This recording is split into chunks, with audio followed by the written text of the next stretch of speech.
రావణాసురుడు వంటి రాక్షసుడు మనుష్యుడు నన్ను ఏం చేయలేడు, దేనికి పనిచేయడు అని చెప్పి అంటే శ్రీ మహావిష్ణువు మనుష్యులందరినీ ఉద్ధరించడం కోసం ఆయన 12 నెలలు కౌసల్య గర్భవాసం చేసి నరుడిగా జన్మించి మనుష్యుడికి కీర్తి ప్రతిష్టలు తెచ్చి ఎంతో ఉద్ధరించాడు మన మనుష్య జాతిని.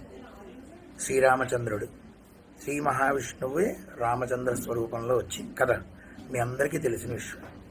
అయితే రేపు శ్రీరామనవమి, అది కూడా మీ అందరికీ తెలిసిన విషయమే, కొత్త ఏమీ లేదు.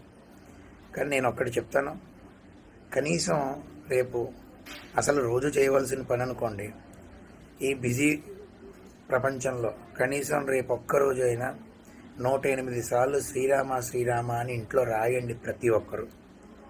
అతి ముఖ్యమైన కార్యక్రమం. మనకి జన్మనిచ్చిన పరమేశ్వరుడు ఎన్నో రోజులు మనం ఎన్నో రకాలుగా వాడుకున్నాం ఈ కాలాన్ని. రేపొక్కరోజు పావుగంట సమయం వెచ్చించి ప్రతి ఒక్కళ్ళు కూడా 100 శ్లోకాలు కలిగినటువంటి సంక్షేప రామాయణం గనక చదివినట్లయితే అన్ని రకాలుగా అభివృద్ధి చెందుతారు.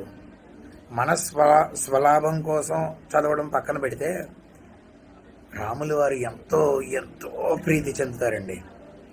నమ్మి రేపొక్కరోజు సంక్షేప రామాయణం చదువుతారు అని ఆశిస్తాను.